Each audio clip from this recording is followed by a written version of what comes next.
Facebook, the most popular social media network.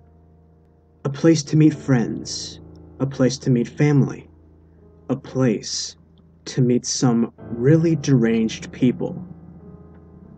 Be sure to wrap yourselves in a blanket cocoon as we look at some rather disturbing encounters on Facebook that will be sure to make you more cautious as you chat online.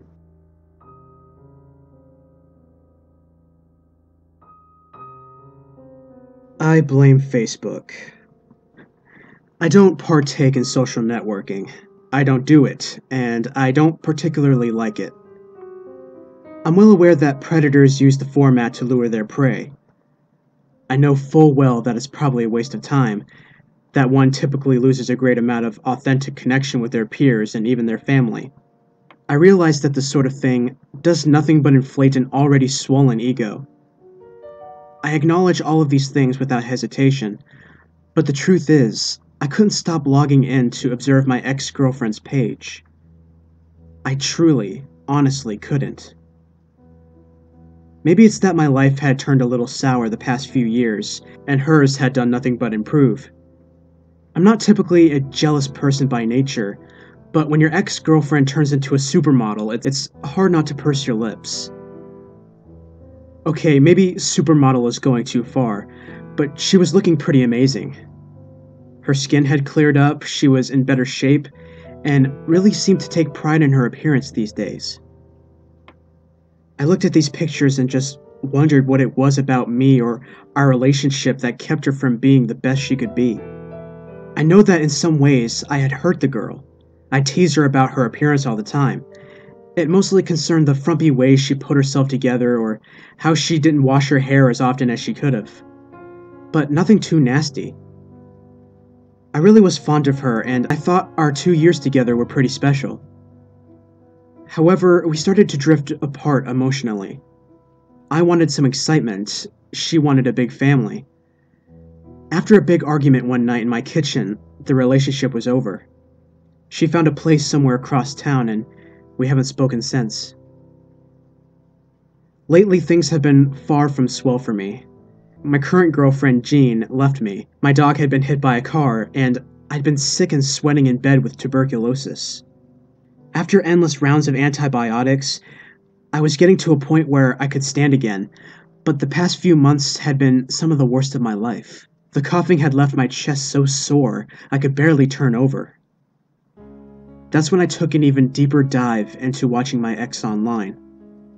I didn't have much else to do. While she was mostly unemployed during our time together, she was since enrolled in nursing school and earned a degree. Her current boyfriend is definitely handsome and, from what I gather in his pictures, rather loaded. He was always standing before the lip of the ocean, the top of a mountain, or the elegant veranda they must have shared every evening now. Their lives looked admittedly pretty sweet. And as the past few weeks went on, I checked her page every day. Reading her posts, I saw that when she wasn't fine dining or skiing, she was saving lives at a hospital. She hiked with her man every morning and cuddled their 2 puppies together at night. She doesn't own a television anymore. It's a waste of beautiful life, according to them. I couldn't believe the person she'd become. She'd become much like the woman I wanted her to be. 3 years late. I became a little bit obsessed. I thought about her way more often than I'd cared to admit. I wondered if she ever thought about me, if she ever discussed me with her new rich man. I figured they both would find my situation rather pathetic, or funny, or both. So I never messaged her, never had the guts. I just really wanted to know if I'd been forgotten or not, if she thought about me at all. And if she did, was it in a positive way? All these things were running through my head repeatedly the day I copied her home address and put it in my navigation system. Now, I was in no way planning to speak to her. I just wanted to get a glimpse of where she lived. And I'll also admit that I had a faint hope that she would be outdoors, so I could catch a glimpse of her in person as I drove by. I'm not a stalker type, believe me, but this was just consuming me in a way I hadn't felt before. I needed something more than a goddamn Facebook page. I pulled past the home I was directed to and found myself stopping a couple houses ahead. I pulled over and watched the house in my rearview mirror for about 45 minutes. I know it's a long time, but she did come out. I turned around in my seat and caught a glimpse as she stepped into her sedan. I wished I'd been closer, but she was definitely looking pretty good. It made me heat up a little inside, one part nerves, the other attraction. Without realizing it, my hand had pulled open the car door and my feet were carrying me down the sidewalk. I believe my plan was to fairly briefly scope the place out and then head back home. What I did in reality was quite different. After seeing that the house was very still and most likely empty at this hour of the afternoon, I headed to the backyard just for a peek. It was plain boring, not much to see there. So I turned to the back of the home and saw that it was only covered with a screen door. The main one was left open. I walked a little closer and squinted. The house looked empty from where I was. I saw no furniture, wall hangings, or anything of the sort. This discovery brought me closer to the door, guided my grip to the handle. I so very carefully pulled it open and stepped inside. The house was definitely empty. It was dusty and stale. There were no dogs or lovely verandas around here. I was beyond confused. I made my way very quietly to the main living area and found a mattress on the center of the floor, covered in rustled sheets and blankets. On the pillow was a laptop, cord reaching from the wall. I began to shake, to tremble for reasons I just hadn't expected. I approached the computer and pried it open, illuminating the screen. It was my Facebook page. As this fact registered, I started to feel queasy, like my illness was back in full force. I read over my last wall posts. They were all old. I hadn't made a post in months. The first one was referring to my last girlfriend, Jean. The next was a picture of my busted knee from last year. I'd fallen playing hockey with friends and then posted that from the hospital. That's when everything started to make itself clear. I scanned through all of her own Facebook photos. There were no pictures of her with anyone else, just pictures of other people she stuck throughout her collection. Everyone who posts on her page is from her hometown 300 miles away. I began to wonder if she'd ever been to nursing school when I saw a white uniform hanging from a ceiling fan in the other room. Questioning everything, I paused in the still house and thought long and hard. I remembered a conversation she and I had about medical science. She was so interested in how diseases progressed, which are the most silent killers, which are the most painful, and how they can be transmitted to humans. I felt adrenaline start to course through my veins and sweat gather above my lip. I remembered the experiments with frogs and turtles she practiced as a kid. My mouth was watering and my stomach churning as I ran toward her refrigerator. I swung open to the clatter of glass vials ticking against each other. I started choking back vomit as I read the labels and the dates. Hepatitis C, July 19th, 2013. Hepatitis B, January 30th, 2013. Tuberculosis, February 22nd, 2013. Taped to the inside of the fridge was a list of all of my doctor's appointments for surgery, follow-ups, and physical therapy.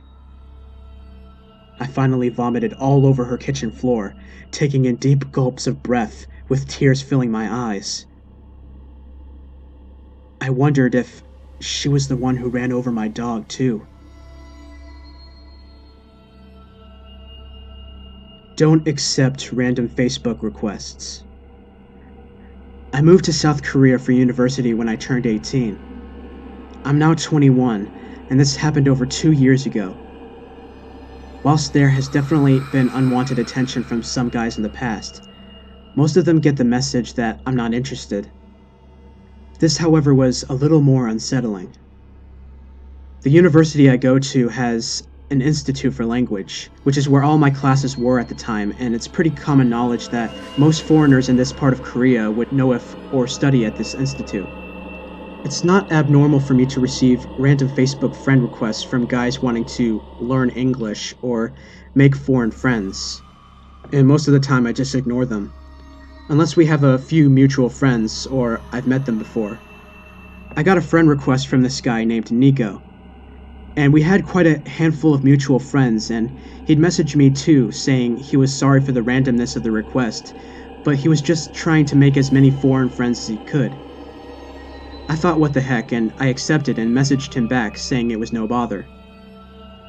From what I could tell by his Facebook photos, he was heavily pierced and tattooed and stated he was Japanese, but had studied in Canada and could speak good English, and also a foreigner studying at my university. After a few days, he'd message me again and I replied, and it was a casual conversation and would often bring up maybe meeting for a coffee or a movie, which I declined. Until he started getting more aggressive for no reason.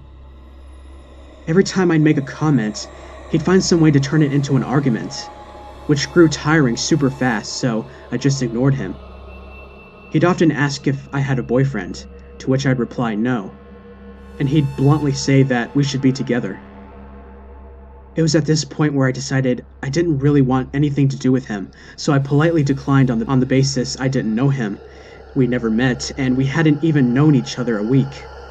He didn't take my refusal well and began throwing insults at me, based on my looks, and saying overly graphic things that he'd do to me if he ever saw me. Apparently I was being stupid not to take him up on the offer, because I never do better than him, and he'd make me see that. It creeped me out beyond belief, so I just blocked and deleted him off Facebook, and tried to forget about it. I mentioned it to a friend of mine, and she immediately knew exactly who I was talking about. Apparently, I was not the first girl he added on Facebook and tried to bully into meeting him and being his girlfriend.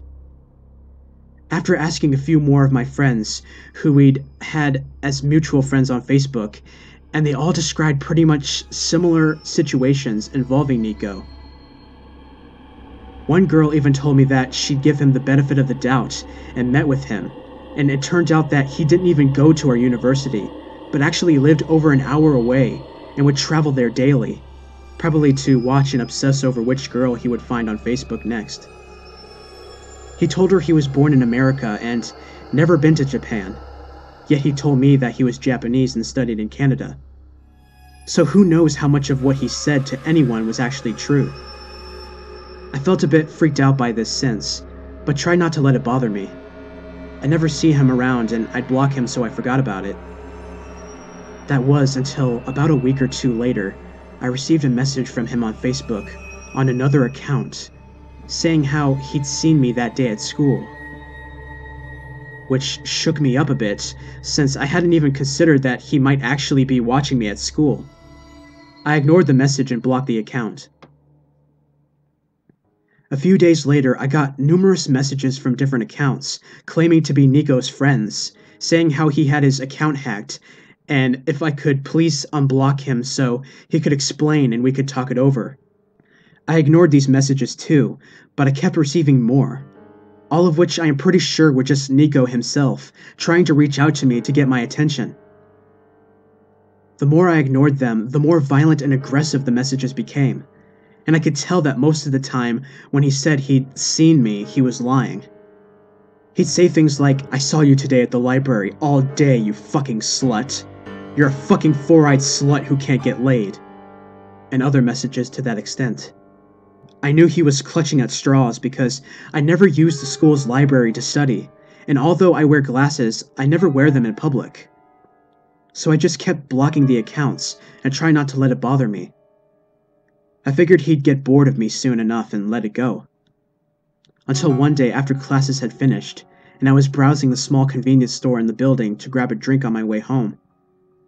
I opened up the fridge to get a bottle of water, and when I closed the door, he was literally standing right beside me.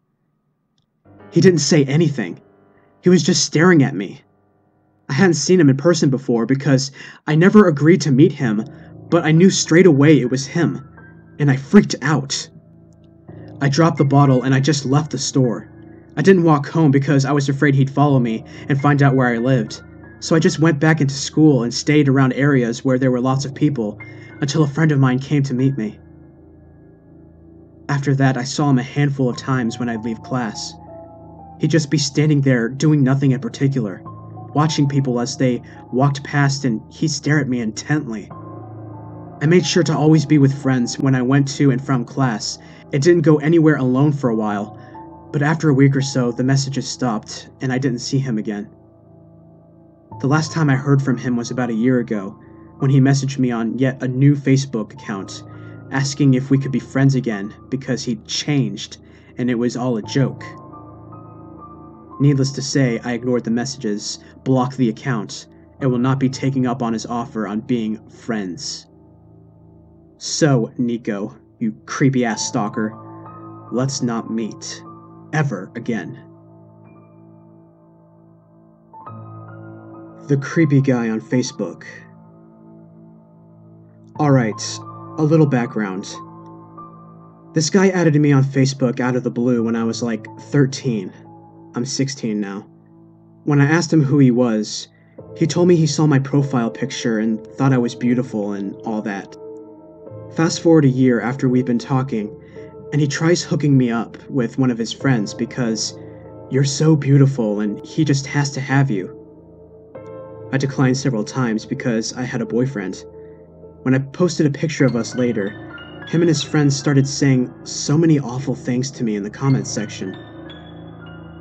After blocking all of them is when things got really creepy. They sent Google Maps photos of my house. I had never given them my address and kept the location thing off at all times. And the guy I originally met threatened to cut my heart out.